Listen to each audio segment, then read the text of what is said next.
Esse é o tipo do vídeo que eu corro um grande risco, há uma grande probabilidade de você talvez não gostar mais de mim. Porque é muito fácil eu chegar aqui, comentar com vocês, fazer vídeos de unboxing, fazer vídeos de livros que eu gostei, responder tags de calhamaços, de boxes, mas com certeza não é a mesma coisa de eu fazer um vídeo trazendo as minhas experiências literárias que eu não gostei muito, que eu achei que foram até certo ponto ruins. Esse é o vídeo dos livros que prometeram, mas não entregaram. Buenas pessoal, sejam todos bem-vindos à Dimensão Literária. Eu vou trazer nesse vídeo 5 livros que eu estava assim com muita vontade de ler, fui com uma expectativa sensacional para fazer a leitura e alguns desses livros foram uma verdadeira decepção. Mas eu quero deixar uma coisa muito clara aqui já no início desse vídeo. Primeiro, pessoal, é a minha opinião, é como os livros atingiram a minha pessoa. A experiência ruim foi minha, é a minha avaliação com relação a esses livros. Segundo, tenha em mente que nem sempre um livro que te agrada vai me agradar, assim como tem muitos livros que me agradam que eu sei que talvez não vai agradar todo mundo. Um dos livros que eu tenho aqui muito receio, por exemplo, que as pessoas não gostem é Os Pilares da Terra, do Ken Follett, que eu tô sempre indicando aqui pra vocês. Já tem aí alguns inscritos, algumas inscritas dizendo que compraram, inclusive agora na Black November da Amazon, esse livro, Pilares da Terra, pra fazer a leitura por recomendação minha. Imagina se eles não gostarem do livro. Primeiro que eu vou ficar chateado se você não gostar da leitura, porque eu acho uma ótima história, vou ficar muito brabo com você. E segundo, eu vou ficar chateado por ter indicado um livro que você não gostou. Mas eu tenho que entender, a gente precisa compreender que a experiência literária, ela é muito individual. A gente às vezes vai ler um livro que a gente vai gostar muito e outra pessoa não vai gostar. É assim que funciona com os filmes, é assim que funciona com a música e tá tudo bem, tá tudo certo, não tem problema. Mas eu tenho justificativa para todos os livros do porquê que eu não gostei. E eu espero, conto com a sua colaboração de assistir o vídeo até o final, ouvir as minhas argumentações e aí, muito educadamente, colocar aí nos comentários o que você acha, quais são as suas opiniões sobre as minhas argumentações, as minhas justificativas. E sem delongas, vamos começar o vídeo, mas antes, aquele pedido clássico de início de vídeo, eu peço que você se inscreva no canal e curta esse vídeo para ajudar o canal a crescer aqui na plataforma. Pois bem, vamos ao primeiro livro, reforçando que eu coloquei numa ordem aqui do melhor, ainda que eu não tenha gostado tanto, para aquele que realmente é o top 1 das piores leituras que eu já fiz até hoje. O primeiro livro, já para começar assim com você brigando comigo, ficando muito brabo, é este aqui do Ernest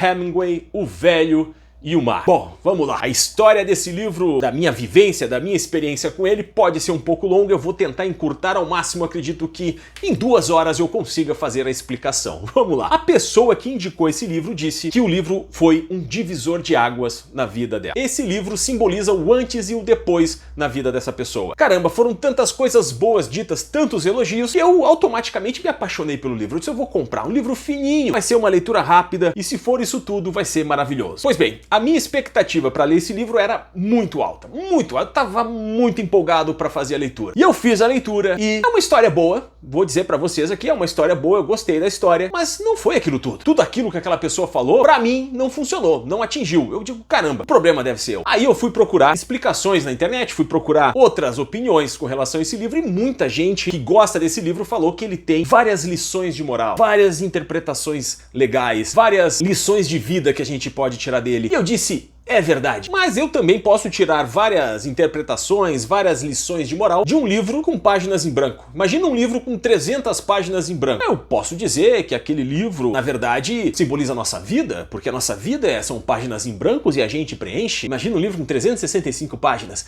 E aí eu digo que cada dia que passa é uma nova oportunidade de escrever a sua história. Enfim, dá pra fazer algumas interpretações. Então, só pelo fato de trazer vários ensinamentos, por si só, não foi uma justificativa bastante pra mim. E assim, é tanta gente escrevendo que esse livro tem várias lições, vários simbolismos, que o autor, o próprio Ernest Hemingway, um tempo depois que ele publicou esse livro, ele escreveu uma carta dizendo que não tem nenhum simbolismo o livro, ele não quis transmitir nada de informação subliminar. É só a história de um pescador que fica muito tempo sem pescar um peixe, de repente ele pesca. Bom, eu não vou contar a história, não vou spoiler, né? Mas, segundo o próprio autor, é apenas uma história do cotidiano, lá do lugar onde ele vivia, ele resolveu escrever essa história e não teria nada de simbolismo. Aí as pessoas já começam a dizer que, na verdade, o próprio autor já está errado com relação à sua própria obra. Não, o Ernest Hemingway quis colocar, sim, um simbolismo, uma lição de vida, ele não quer admitir, mas tinha sim, eu tenho certeza. Eu próprio, depois que li várias coisas a respeito, criei a minha teoria sobre o livro, porque o Ernest Hemingway, depois de... Eu vou dizer qual é a minha teoria, tá? Talvez tenha um pouquinho de spoiler, mas acho que não. O Ernest Hemingway, depois de escrever essa obra, acho que uns 2 anos depois, ele acabou se suicidando. Então, na minha teoria, esse livro já era sobre ele próprio. Ele mesmo vivendo essa solidão que o pescador vive no livro, e talvez ele quisesse explanar ao mundo os sentimentos que ele estava tendo naquele momento, os pensamentos depressivos, enfim, e ele colocou nessa história. Mas isso é uma teoria minha. Nem o próprio Ernest Hemingway assinaria embaixo, ele mesmo disse que não tem nenhuma lição nesse livro. Então, na verdade, talvez eu tenha lido no momento errado. Esse aqui foi um dos primeiros livros que eu li quando eu voltei para o universo literário, e talvez eu tivesse que ter esperado um pouco mais. Eu pretendo, até porque ele é fininho, eu pretendo retomar a leitura dele, retomar não, né? Refazer a leitura dele mais pra frente. Mas num primeiro momento eu não gostei porque a minha expectativa estava lá em cima e esse livro não me entregou o que a minha expectativa estava esperando. Ah, esse foi o primeiro livro, acredito que já tem um monte de gente brava comigo. Calma, pessoal, calma, que tem outros aqui que vão deixar vocês mais bravos, eu acho. O próximo livro é este daqui, A Biblioteca da Meia-Noite, do autor Matt Haig. Vamos lá, a história do livro é boa. Eu diria até que é muito boa, bem interessante. Várias vidas alternativas que a autora tem, que a personagem tem a possibilidade de vivenciar a cada livro que ela retira dessa biblioteca mágica. O problema desse livro, o problema da história, na minha interpretação, o que não me deixou assim tão empolgado com a história, é que é uma história clichê. Eu já vi muitos filmes com essa questão das múltiplas realidades, dos multiversos, né? Dos multiversos, talvez, mas das múltiplas realidades possíveis, que a pessoa vai experimentando, é aqui não agrada, e volta pra outra, passa por algumas questões nessa outra vida, e volta pra essa daqui, volta pra aquela lá. Tudo isso eu já mais ou menos tinha vivido nos filmes. Mas não teve nada assim de, oh, que legal! E olha só que interessante, pra comprovar que esse livro tem realmente um quê de clichê muito forte. Eu fui contar pra minha esposa superficialmente o enredo da história. E assim que eu terminei, ela me contou como é que terminava a história. E ela acertou, ipsis literis, como terminava. Então assim, não é uma história que vai trazer uma grande revolução na sua vida, que você vai realmente abrir os horizontes da mente pra alternativas, aprender várias coisas novas, aprender várias lições de moral. Até aprende, mas pra quem é um pouco mais vivido, alguém que talvez já tenha mais experiência em filmes ou em outras leituras de outros livros, não vai se surpreender tanto com a obra. Fora isso, a personagem principal não achei tão cativante. Eu acho que isso talvez tenha prejudicado um pouco o andamento da história. Mas mais nesse sentido, é uma história muito clichê. É uma história já muito explorada e que não trouxe nenhuma novidade. Prometeu e não entregou. Beleza? Vamos lá. Tô achando que é nesse vídeo que eu vou perder meus inscritos. Senhor. Próximo livro é este daqui, Os Dois Morrem no Final, do autor Adam Silveira. Pessoal, esse livro aqui, ele tava muito hypado. A galera toda comprando e eu surfei nesse hype, comprei também, fiz a leitura e a primeira coisa que me veio na cabeça é a seguinte, caramba, essa história tem que ser fenomenal. Por quê? Porque o final da história já está na capa do livro. Ou o cara tá mentindo na capa do livro, né? Ou se for verdade o que tá escrito aqui na capa do livro, que seria já o final da história, a história em si tem que ser maravilhosa. E na minha avaliação, não foi. Os personagens não são tão carismáticos assim. O relacionamento entre os personagens eu achei muito superficial, muito fraco. Não consegui me envolver na história no nível que eu esperava. A única questão interessante aqui foi a visão que o autor trouxe pra nós dessa possibilidade de você receber uma ligação no início do dia dizendo que naquele dia você iria morrer. E que não é mentira, não é trote. Não havia uma possibilidade de erro. Se você recebesse essa ligação, você, durante aquele dia, é certo que você iria morrer. E aí fica a pergunta, o que você faria? Como você passaria esses últimos momentos sem saber, inclusive, se você morreria nos próximos 10 minutos ou nas próximas horas do dia. E aí o autor traz algumas ideias mais originais, inclusive tem uma empresa que realiza ali os últimos desejos, é bem interessante nesse aspecto. Mas a história como um todo, eu senti que faltou alguma coisa. Eu achei que essa questão da morte podia ter sido melhor explorada, então os dois morrem no final. É uma história boazinha, mas prometeu e não entregou. Próximo livro agora é este daqui. Eu espero que vocês me perdoem, mas A Vida Invisível, de Ed La Rue, na minha avaliação, foi quase que uma perda de tempo. E olha, eu vou dizer pra vocês, a premissa da história é sensacional. Imagina você conseguir ter o poder,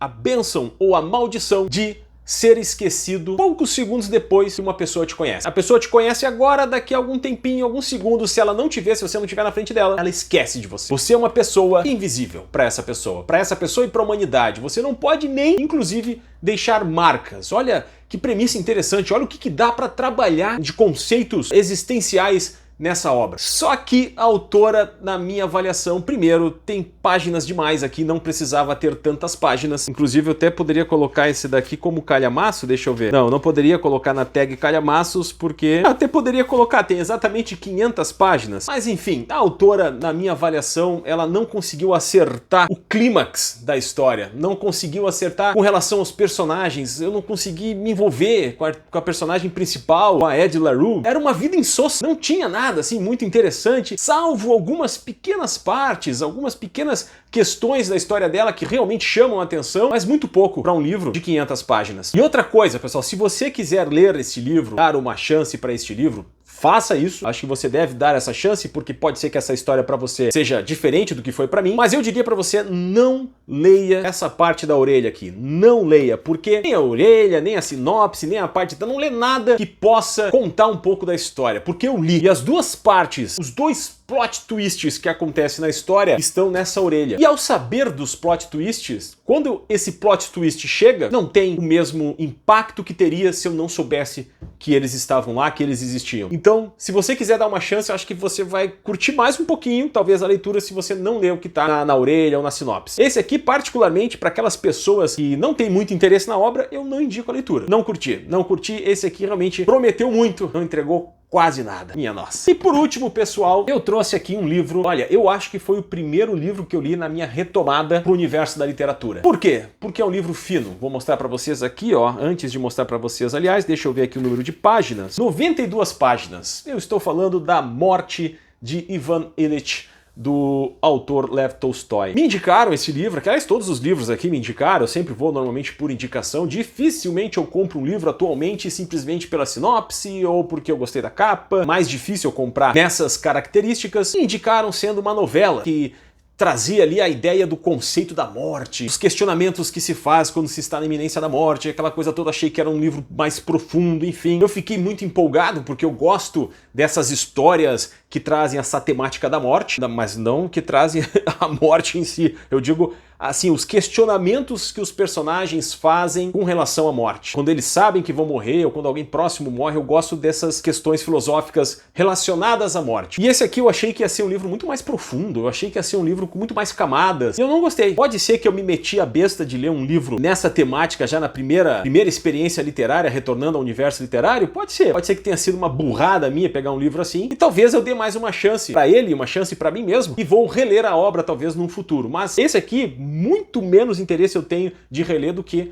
O Velho e o Mar, por exemplo. Tá? Então, A Morte de Ivan Ilitch, do autor Lev Tolstói. Pois bem, pessoal, esses foram então os 5 livros que prometeram e não entregaram. Olha, eu espero que vocês entendam os meus argumentos, as minhas justificativas. Eu não consegui me conectar como eu achei que eu iria me conectar com estes livros, mas não quer dizer que o fato de eu não ter me conectado, você também não vai se conectar. Pode ser que esses livros sejam os livros da vida de vocês. Pode ser que esses livros sejam realmente especiais para vocês e vocês curtam muito a leitura. Então, não fique só na minha opinião. Olham outras opiniões de outros booktubers, de outras pessoas que gostaram dos livros, e aí você chega à sua conclusão, à sua análise, se vai ler ou não esses livros, ou se vai passar, né, vai ler outras obras, priorizar outras obras, e depois, quem sabe, no futuro, você faz a leitura desses livros aqui. O fato é que estes 5 livros, para mim, prometeram e não entregaram. E só para finalizar, não fique bravo comigo, se você gosta de alguma dessas obras, ficou chateado porque eu falei alguma coisa que te magoou, eu tenho certeza que teremos ainda muitas obras em comum que eu vou gostar e você também vai gostar, tá bom? Então esse foi o vídeo das 5 obras que prometeram e não entregaram. Muito obrigado pela presença de todos vocês, que Deus os abençoe e até o próximo vídeo.